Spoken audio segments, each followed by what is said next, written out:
When Donald Trump won, I stayed up until 2:30 in the morning, and I then called Donald Trump to congratulate him. His margin of victory over Hillary Clinton wasn't greater than Joe Biden's margin over him. But if you're listening to some of the talk radio that Trump voters are listening to, if you're watching Fox News, if you're getting these tweets, those allegations are presented as facts. So you've got millions of people out there who think, oh yeah, there must be cheating because the president said so. President Obama's brutal assessment of the modern Republican Party and its media ecosystem. It's not exactly a secret. Much of Donald Trump's presidency has been dedicated to tearing down his predecessor's achievements. In fact, for 4 years, conservatives have insisted that Donald Trump's victory in 2016 was an outright repudiation of the Obama years. So did 2020 change that narrative at all? Think about it. Obama's former vice president, Joe Biden, holding Donald Trump, the incumbent, from another term in office. And it looks like by the same electoral college margin. Was that a referendum? Joining us now is Democratic strategist Aisha Mills and Jason Johnson, also back with us. Thanks both for being here. Aisha, I guess I'll start with you. You know, Donald Trump did add to his margin. He added voters. But at the same time, Joe Biden is going to, looks like, beat him 306 with a 306 electoral votes by millions more votes than Hillary Clinton did. Can the Democrats faithfully argue that this is a repudiation of Donald Trump? Well, hey, Katie, it's good to see you. I feel like I haven't seen you on air in a little while.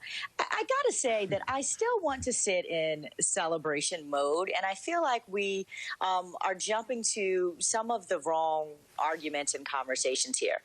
This election was historic because more people voted for president than ever before in history. And to me, that is a big deal, coming off the heels of a guy who did everything he possibly could to destroy our democracy, to destroy our institutions. You actually saw the greatest participation in and belief in American ideals around voting than we've ever seen before. So Joe Biden surely has won by more votes than anyone who's become president. He got more votes as president. But Donald Trump also got more votes as the loser in the presidential election than anybody else. The idea that so many people are participating, to me, is the celebration. It's the story. It's the thing we need to hold on to, because we need these folks to keep coming back to the table and recognizing that it matters when we come out in mass. In terms of the talking points and the narratives, Trump is going to Trump, right? Like, Trump is going to continue to lie, deceive, be a bad sport, pretend that, you know, he didn't really lose this thing. And I don't know that it serves the Biden-Harris administration to even wade into the water of getting into the nuance on whether we smacked you down and we have a referendum, or we just won and we're taking over. The truth is they need to show up, they need to govern, and they have the mandate to do that. And I don't know that it serves them to kind of get into the weeds on how big of a mandate they have. They just need to get in there and do the work and prove to the people who showed up in mass historically that that their vote did count and their vote did matter. I think you're totally right, and it's wonderful that so many people turned out to vote. Absolutely wonderful. But it is still not enough. We still have the majority voting bloc in this country is still the people who don't go out and vote. There are hundreds of millions, or over 100 million people in this country that don't vote. And I guess when you look at the current ecosystem and you think to yourself, gosh, we've got to get these people back into the process, half of the one political party out of two, really, saying that the entire thing is a fraud and you can't trust our electoral system. Jason, that doesn't help. No, but here's the thing, Katie. Every single year, as America grows bigger, right, the winner of every presidential election is pretty much going to win by a larger margin or win a larger number of votes. The country's just getting bigger and bigger every single year.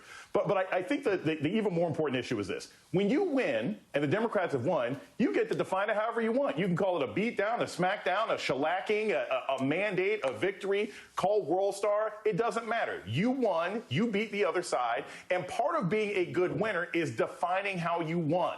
And, you know, Barack Obama, George Bush, Donald Trump, Bill Clinton, they did not sit around fretting on how to define the fact that they won.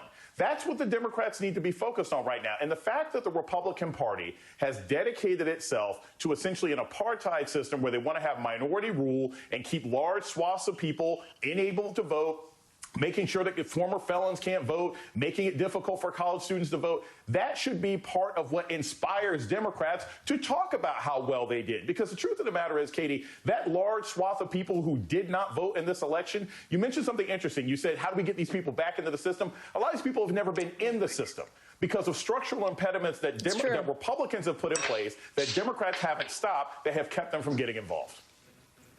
Yep. I just want to read one thing, and Aisha, you only have 20 seconds because we're hitting a hard wall. But here's a tweet from Susan Glasser. Now that China has congratulated Biden, that pretty much just leaves Putin, Trump, and the Republican Party as holdouts. Good news. Joe Biden does not need any congratulations to assume his role in the White House and to get through inauguration on January 20th and do the job. Aisha, thank you for sticking to time. And not from me, from my producers who will be screaming in my ear saying, we got to go. Aisha and Good Jason, to see you guys. Thanks for being on with me today. I appreciate it. And when we come back,